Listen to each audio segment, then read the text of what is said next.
All right, so let's get started. Hello, everybody, and thank you for taking the time to join this webinar. My name is Jani Virkkula. I'm Content Marketing Director at SSH.com. And before moving on to the topic of the day, a couple of practical things. All attendees are muted, so if you have any questions during this webinar, please send them through the chat option of the GoToWebinar client or the prompt. We have reserved some time at the end of this webinar to go through any questions that you might have. And the topic of today is the evolution of third-party access, and we are going to go through that topic by demonstrating and illustrating you some real-life use cases at what the best way of taking care of and handling and managing third-party access, what some of the best practices are to take care of that. And on that note, we have actually selected theme for today as well. And the theme is that access shouldn't get in the way of productive work. So it goes without saying that controlling and managing third-party access is really important, but we believe that you should be able to do that without any operational friction or business downtime. And today with me, we have a couple of experts, Keith Uber from Ubisecure and Markku Rossi from SSH.com. So gentlemen, the floor is all yours. Thanks very much. Hi, everybody. My name is Keith Uber, and I'm the VP of Customer Success at Ubisecure. Ubisecure is a vendor of identity and access management products, and we've been doing this since 2002. We have a range of products around our identity server and identity APIs to help developers and businesses get their users managed as part of a planned approach within their systems. Ubisecure serves large organizations and governments, and we've been doing this successfully across many different markets for many different use cases. But more and more we're seeing what we'll be discussing today is when a third party needs to get access to some internal resources. And I introduce now to you Markku Rossi. Hello everybody, my name is Markku Rossi and I'm the CDO of SSH.com. And SSH.com is the inventor of the Secure Shell protocol, and we are still selling commercial Secure Shell client and server products. In addition for that, we have been concentrating on the access management problems, starting from the privileged access management around Secure Shell protocol, and for that domain, we have also developed SSH Universal Key Manager product that takes care of analyzing the network, the usage of SSH keys, and establishing processes how the SSH key-based access can be provisioned. In addition for that, the latest addition for our product portfolio is PrivX, which is a cloud-native, scalable, lean access management solution that uses short-lived ephemeral certificate to provide access for Windows and Unix boxes on cloud environments. At SSH, my personal responsibilities are around software and technology strategy, and I'm interested in security, cloud computing, and scalability. Great, so let's get started on today's topic. We're going to start with an example of what can go wrong with third-party access. We've seen many companies end up in headlines for all the wrong reasons. A typical example is when a company has granted access to some third party. It might be a consulting company or an outsourced service provider, and they get access through that to internal systems, and they get the ability to change data, or in the worst case scenario, steal user data. And we want to make sure that your company and your brands don't end up in headlines like this. So we're going to look at today the evolution of third-party access by looking at 4 different use cases, 4 different customer examples, so that you avoid these type of headlines, and instead you're in the press for all the right reasons. Right. So maybe we start with the first use case, and this would be maybe the, let's say, the most traditional example of third-party access. And here the setup really is that we have the elevators installed in the buildings. And now if we imagine the situation that you are inside the elevator and something goes wrong, what can you do? Well, luckily nowadays the elevators are all connected. There's some sort of a connection to the maintenance engineers who can diagnose the system and see what kind of fault there is and hopefully even remotely fix the problem situation. Yeah, many times it's remote diagnostics, but also remote repair and control. And this use case can be for elevators, for escalators, for anywhere where you're moving people around. And not only is it a great problem for the person who's stuck in an elevator when it's not working and they're finding it hard to breathe, but it's for all the other people waiting to get from point A to point B. So in these situations, you want to make sure that the service technician can get remote access to look at the system from wherever they are in the world as quickly as possible, so that people can keep on moving. Normally, in this kind of setups, the elevators are somewhat isolated from the building infrastructure, and there are fixed lines, so there are VPN connections, so that the actual elevator operators and the maintenance engineers can do the diagnostics. So this is sort of a simple use case for the third-party access. The connections and the internet connections and lines are somewhat pre-baked, and the access provisioning is configured when the elevator is installed and you make the service agreement with the company who is operating that. In some cases, the actual manufacturer of the elevator may be involved. Service may be outsourced to a reseller or a third-party partner, and then the actual building owner may have access to certain parts of the system for monitoring purposes. So there is even a role component in this type of system. And going on with the evolution, so if we think of the elevator use case, we can move that forward into a more sophisticated environment, and we're going to look at a factory environment. So this might be a manufacturing environment where you have a production line creating materials either through robotics or foodstuffs for packaging.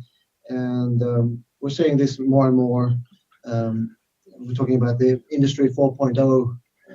Yeah, so the factories used to be, well, they still are very physical, and they are physical equipment that are taking care of the product manufacturing and the assembly lines. They used to be maintained locally, and they were very low tech in that sense that the maintenance need some physical assistance and some fixing. But now with the Industry 4.0, the trend is that everything seems to be moving into digital world, even in the physical factories, and that includes overall the factory building, but also the equipment that are included inside, and there are multiple drivers starting from data collection, so that you can optimize the production pipeline and see what are the bottlenecks. You can have the sensors in the equipment, and then you can do preventive maintenance, seeing that there's something wrong going with this system, and you can proactively fix it. And then of course the robots and the equipments are getting smarter and smarter. They are programmed by computers, and the actual operations are run by computers. So this means that not every single factory can have the maintenance personnel in-house. And the model might be that the factories are not purchasing the robots themselves, but those are leased, or they're taking from an external company who is responsible of the maintenance and operation. In a modern production line, the actual production line is made up of components from many different vendors. So you may have a situation where different parts of the service need maintenance or support from various different vendors, from various different experts, which may be located elsewhere than the factory, or maybe located in the capital city or in other countries, not right at hand. And now if we think that as a compound entity, we have the actual data collection and the intranets inside the factory, and there might be different ways of transmitting data, and then you have the point solutions from different vendors or providers. There's also the conflict that there might be some sensitive data that might be flowing across the different components. So that is setting another requirement for the maintenance work that is remote. So thinking of that, Keith, what kind of problems do you see in this kind of setup when there are multiple vendors providing the tools for the assembly line, and then you have the sort of on-prem, the factory infrastructure with its own identities and roles? So how can you handle the identity management? Yeah, the problem there is you don't want to have a situation where you're creating credentials for each individual vendor-supplied component that you're then juggling all those different credentials. So ideally, you'd want to centralize that system. You'd want to have a central repository for those external users who have access, a nice, clean, auditable way for to be able to check who has access to what, to grant access at very short notice, and then to be able to revoke that access when it's no longer required, immediately when it's no longer required. Yeah, and I guess the very critical factor there is that we are in the factories, we are producing some physical goods, and there could be like long supply chains from the factory to the customers and also to the factory. So it's very critical that the assembly line is constantly running and the downtimes are minimized. Yeah, any fault in the system could result in huge costs, both in delayed delivery of goods, people standing around waiting for the logistics chains to work, but for food, for example, the food can be spoiled by downtime if a refrigeration unit stops, for example. So a lot of the drivers in the factory cases are around reducing the downtime. Accidents do occur, machines do fail, but the faster we can get them back online, the faster the wheels are turning and the factory continues. So you don't want to be in a situation where you're trying to give a third party access during a crisis when they need access now. That's when critical process mistakes are made. They might be given too much access, might be given, in the worst case scenario, given credentials from another user. And you want to make that a formal process. Yeah. Another angle to this problem really is that when the factories are really combination of different vendors and different tools from different sources. So you need to have a control what kind of activities are done when those maintenance operations are done.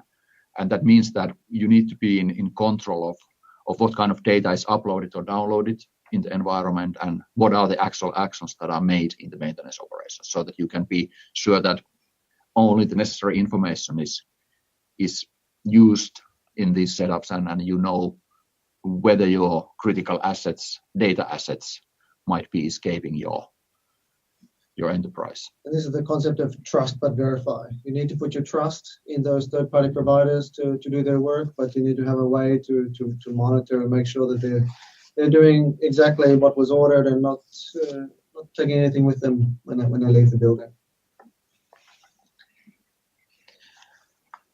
The next case is around maintenance of a software resource, and we're going to use the example of an Oracle database.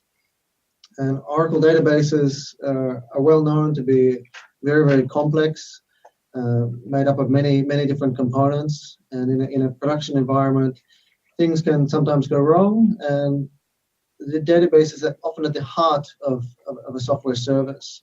And if the database is failing, then the whole service might be offline.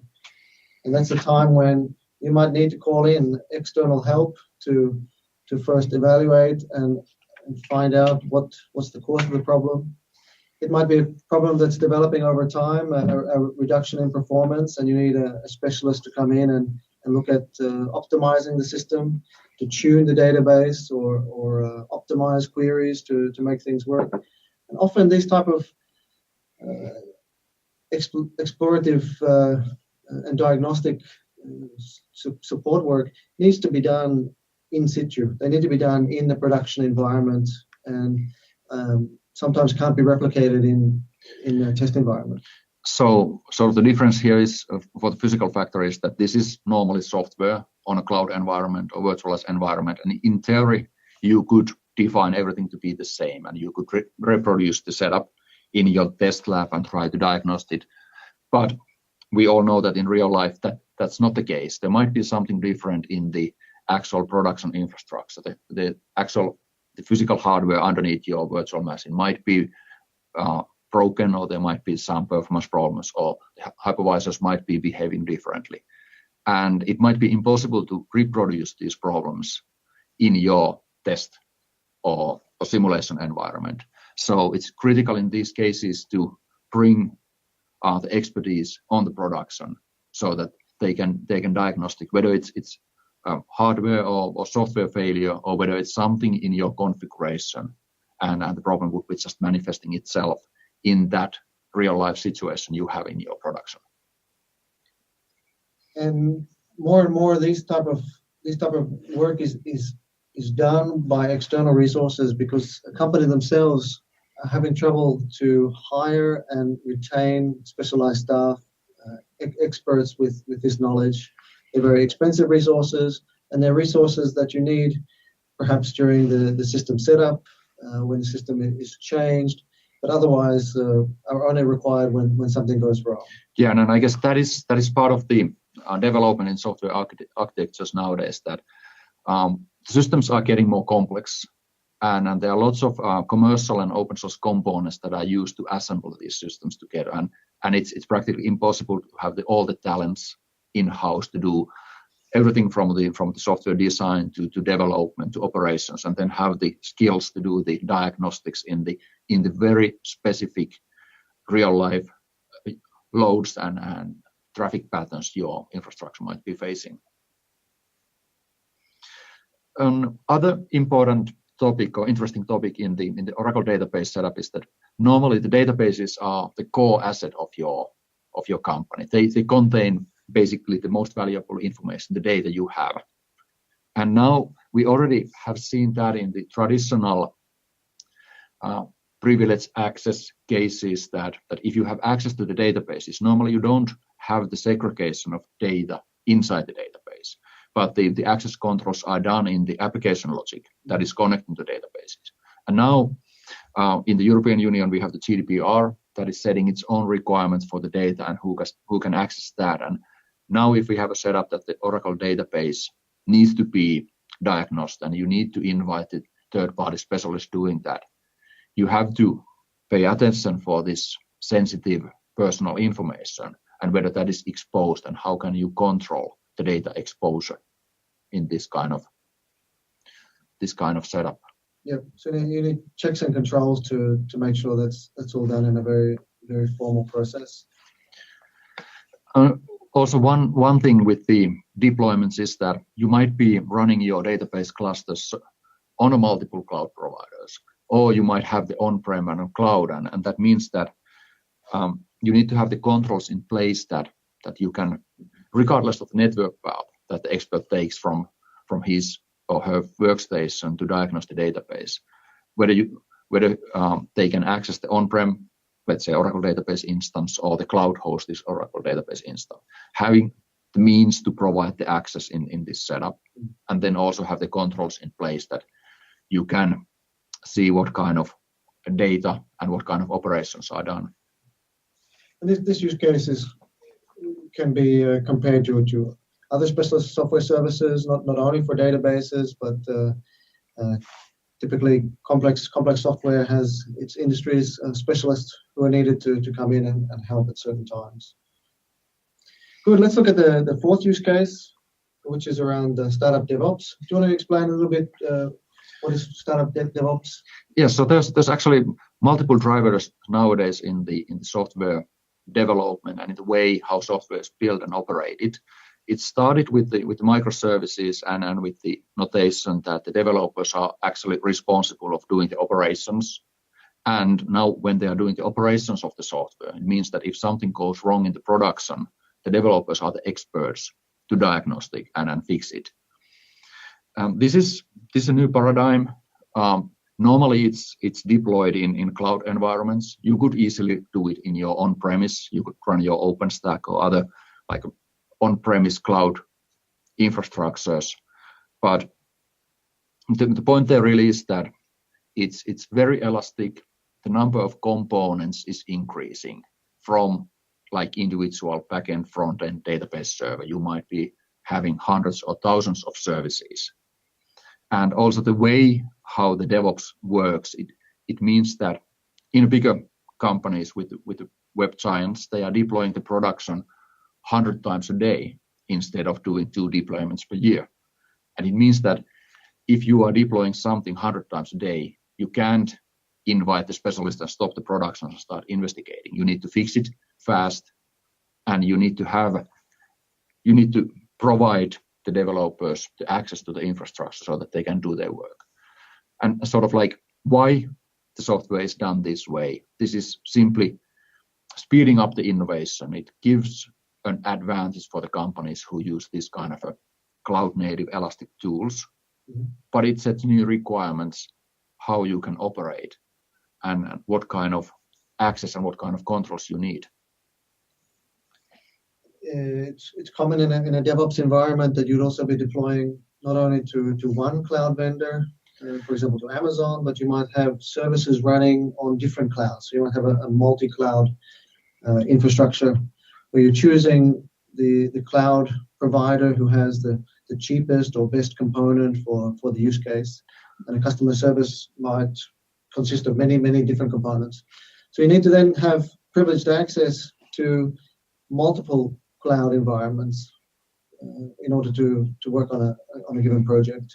Yeah, that's right. And also one driver for that is that we have seen some outages for the big cloud providers. So if you really need to have a critical service that is up and running, you might be safer to use 2 cloud providers because it's less probable that both of them would be going down at the same time. Yeah. And then certain cloud providers don't operate in certain regions, so you may have a multi-cloud strategy to cope with that.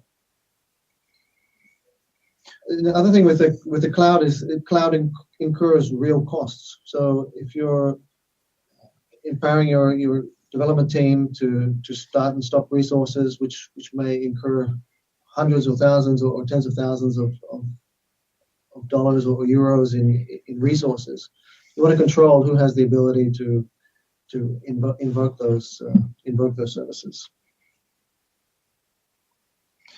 Also, like mentioned with the DevOps model, now the developers have more access to the infrastructure. This is sort of an movement that we used to have traditional privileged access, and those were the system administrators who were operating the infrastructure, and then you had the developers at their own silos.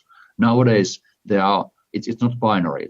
It's not privileged and non-privileged access, but you have the developers, you might have test roles, you have the database specialists, you have the Linux admins with different access needs, and this kind of a binary role model doesn't work. You need to have a flexible model where you can define the roles based on the developer needs and the operation needs.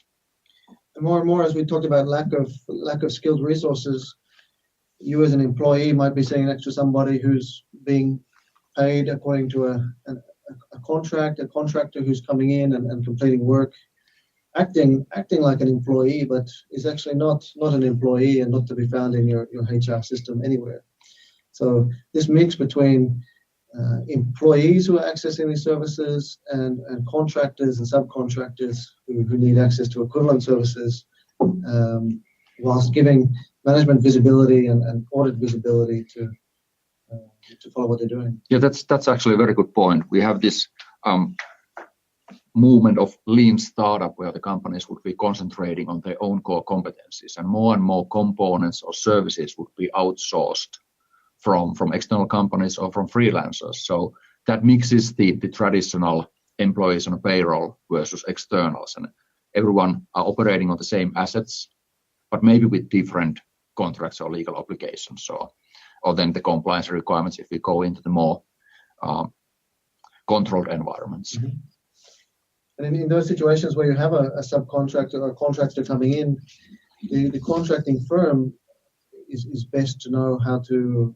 They might replace that resource with another equivalent resource at very short notice, and that new person stepping into the office and sitting in the chair next to you needs to get equivalent access at very short notice. So yeah, I think that's really the key thing, is that since the roles are more dynamic and they're more fine-grained, you need to pay attention that you can easily, in this kind of environments, onboard new persons. You can manage the role changes, and especially when the people are leaving, you can offboard them. Or can you actually make sure that those employees who left your company, or those contractors or third parties who left, they don't have credentials to your production environment? Yeah. And when they do have credentials, they have credentials which are targeted purely for the resources that they need access to. So this idea of minimum required access is standard practice. And this is the area where we have seen lots of development lately. The access used to be provided with usernames and passwords, and with the SSH case, those were provided with SSH keys. Nowadays, for example, also with our PrivX product, we are providing the access with ephemeral short-lived certificates. So there's practically nothing that can be taken away, and there are no leftover credentials that could be used later to gain access to the production environment. So these short-lived certificates mean that even if you do nothing, the access will expire. Yeah, as a default in the PrivX implementation, the certificates expire in 5 minutes. Yeah. So even if you leave the door open behind you, it'll lock automatically. Yeah. Yeah. Great. Well, following this evolution theme, let's look at the main takeaways that we've had from these examples. And we want people listening today to have a think about their own onboarding process, offboarding, and then managing of roles for the users who have access to the system. So think about what would you do in each of those situations when you need specialist access to an electronic resource at very short notice.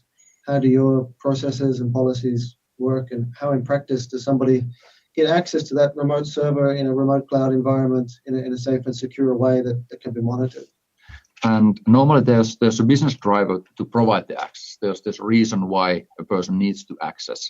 But once the access is provided, there might not be business drivers to remove the access.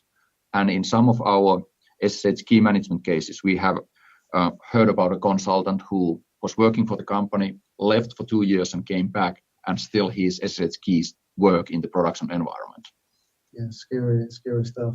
When there's more and more environments or systems are made up of environments spread throughout multiple different clouds and on-premise environments, then the proliferation of those credentials create a real risk. Yeah, that's true. And then we are using different kind of credentials for different cloud providers or on-prem. So the number of entities you need to manage is actually huge. Yes. The second question we have is, when you think about your own system, can you provide single sign-on for on-premise, hybrid, and multi-cloud environments? So does the same single login that you use for on-premise services allow you to move between not only the applications themselves, but also for maintenance access and developer access to the hybrid and multi-cloud environments? And I would really like to pay attention here also for the privilege access. Traditionally, it has been so that the identity and access management solutions have been concentrating on the end user access and on sort of for the business applications, whereas the system administrators have been living on their own domain. And this actually effectively means that there would be 2 different domains for identity and access management. We believe that there should be only one, and this only one identity and access management system should cover all access, regardless of the actual access protocol that is used. That makes it impossible to forget about a group of users, and it makes visibility of who has access to what much more transparent. The third takeaway is the question, can you monitor privileged users? So when your system administrators or database experts are doing something in your production environments, first of all, you want to secure the connection if that's a remote access.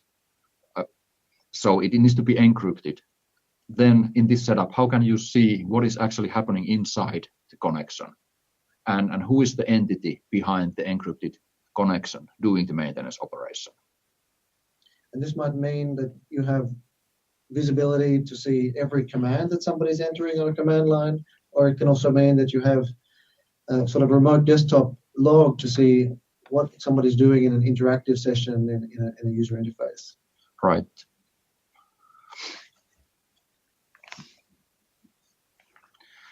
Our last question is, can you support third-party use cases? And all the cases we talked about today were involving third parties. So these are people outside of your HR system, people that you trust to help you run and update your services.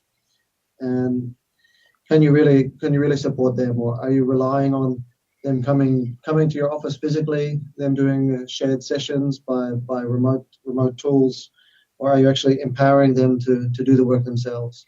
If we use an analogy, if you think of somebody digging a hole with a shovel, do you need somebody standing next to them watching them dig that hole, or can you just empower them with the tools and access so that they can come and dig that hole while you're away and you have the ability to check the hole was dug?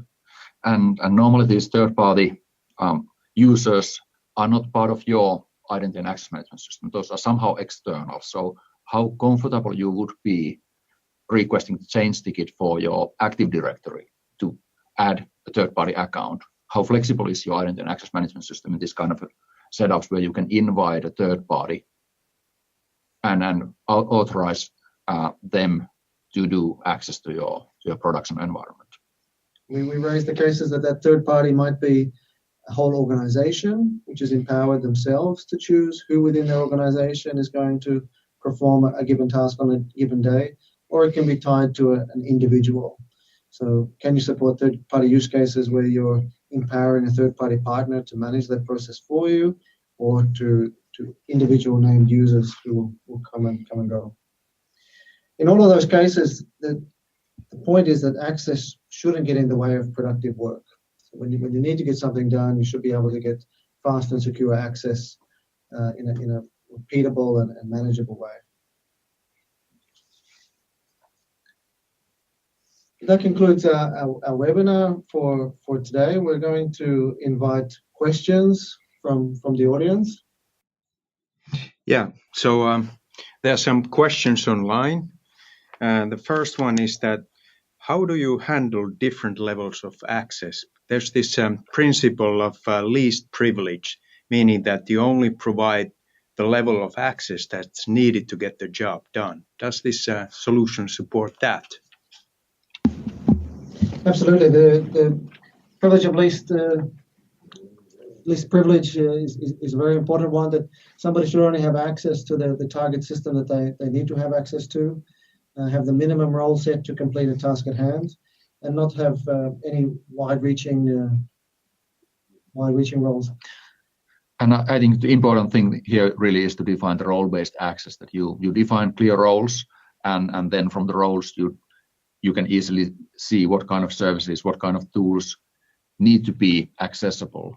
And once the roles are defined, then it's much easier to assign people to the roles instead of starting granting access ad hoc based on the urgency you had. Yeah, the worst situation, in an emergency situation, someone might be tempted to grant more access than is required just to make sure that the user can get to the place where they need to go.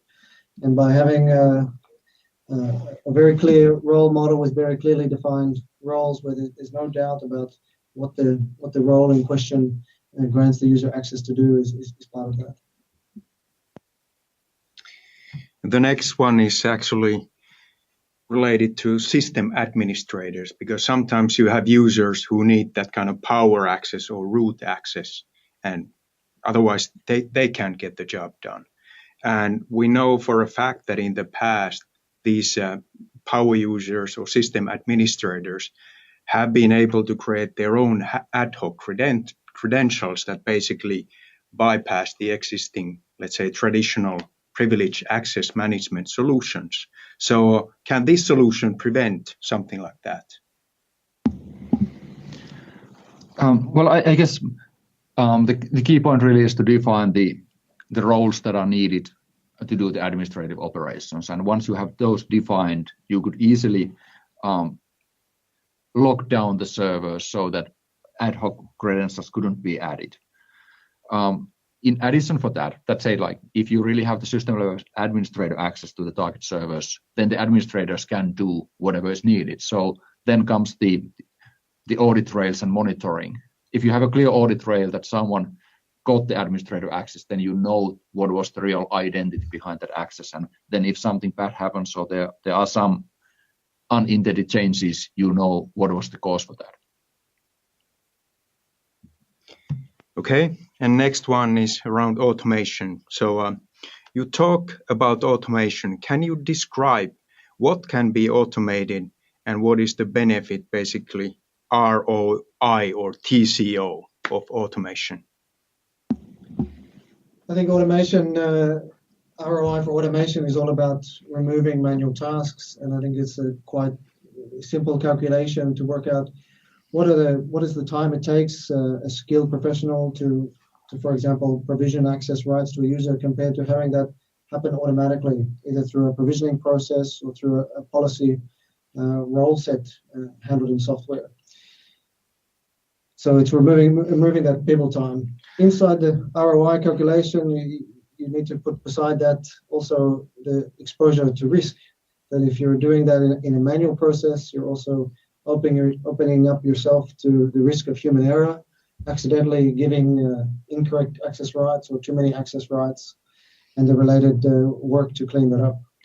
Then another aspect for that is that if you use some real credentials to provide access for your cloud infrastructure, and let's say you have 20,000 servers and you need to touch each one of those in order to change the access credentials, and it takes 1 second per server, it's 5.5 hours before you have the access provisioned. And that might be causing some downtime or some other delay in your processes. So therefore, the approach we do with the PrivX is that the actual configuration at the target servers is static. It's configured during the server provisioning time, and we can enforce the new rules on real time as the access credentials are changed in the identity management system. You mentioned multi-cloud and hybrid setup. So let's say that you're using AWS or Azure servers.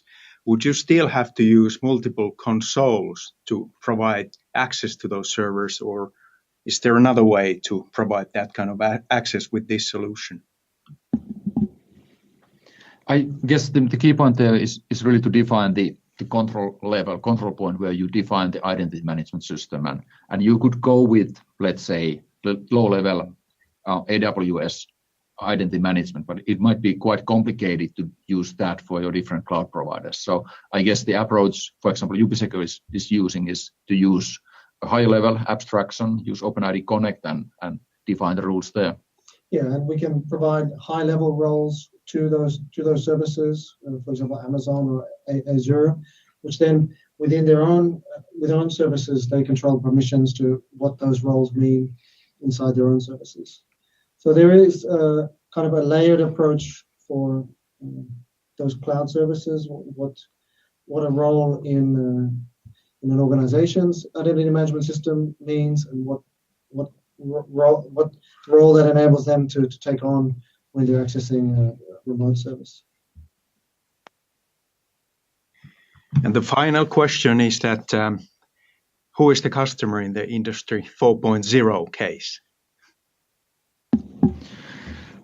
That example is a real use case from one of our crypto auditor customers. The crypto auditor product can be used to monitor the encrypted connection, and that was used for the remote maintenance of a robot on an assembly line. Unfortunately, I can't disclose the name of the customer. All right. Thank you. I think it's time to wrap up the session.